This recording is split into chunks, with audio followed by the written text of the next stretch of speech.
Welcome to A Year of War and Peace. I'm your host, Brian E. Denton. A Year of War and Peace is a daily, year-long, chapter-by-chapter reading of and meditation on Leo Tolstoy's epic novel, War and Peace. In these videos and podcasts, you'll be treated to a free reading of one chapter per day of the novel, plus a reflective essay I've written individually tailored to that day's chapter. These readings are offered for free, though if you'd like to support me, you can do so in one of three ways. First, you could purchase my ebook, A Year of War and Peace.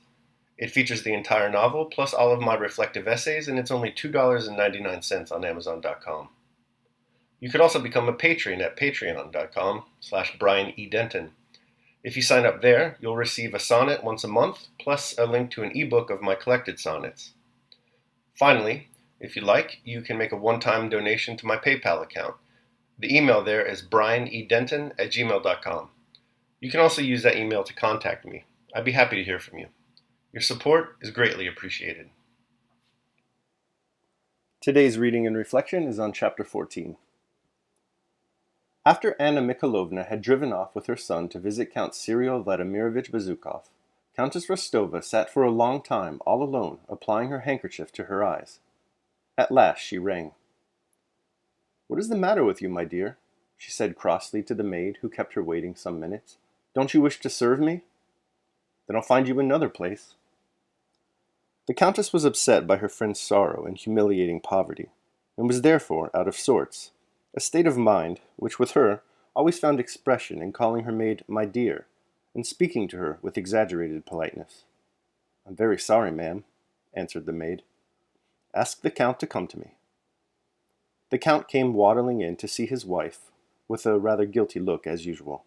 "Well, little Countess, what a sauté of game en madère we are to have, my dear. I tasted it. The 1,000 rubles I paid Taras was not ill spent. He is worth it." He sat down by his wife, his elbows on his knees and his hands ruffling his gray hair. "What are your commands, little Countess?" "You see, my dear, what's that mess?" she said, pointing to his waistcoat. "It's the sauté, most likely," she added with a smile. "Well, you see, Count, I want some money." Her face became sad. "Oh, little Countess." And the Count began bustling to get out his pocketbook. "I want a great deal, Count. I want 500 rubles."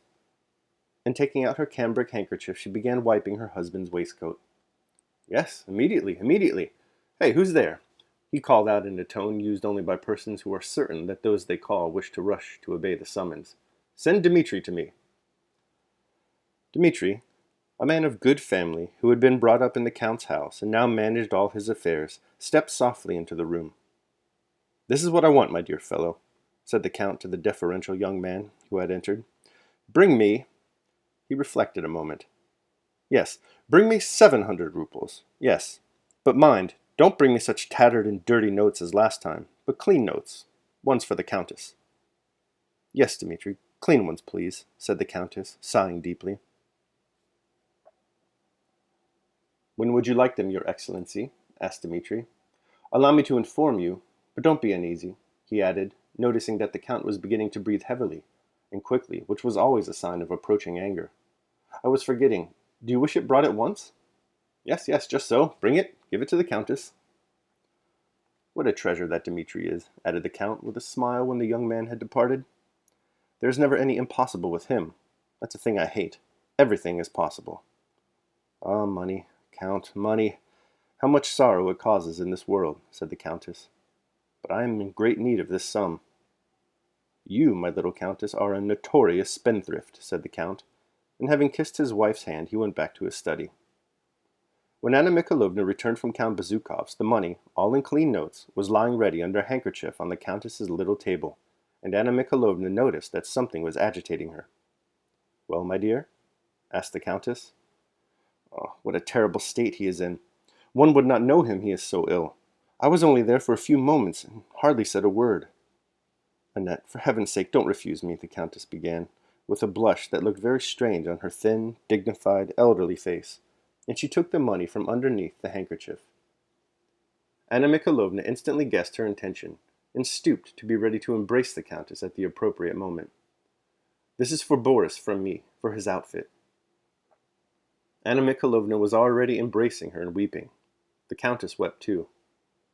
They wept because they were friends, and because they were kind-hearted, and because they, friends from childhood, had to think about such a base thing as money, and because their youth was over. But those tears were pleasant to them both. All right, that concludes my reading of chapter 14. I'll now move right into my reflection on the same. A Year of War and Peace, Day 14. Cry, friend. Meanwhile, back at the Rostovs, the old countess is crying.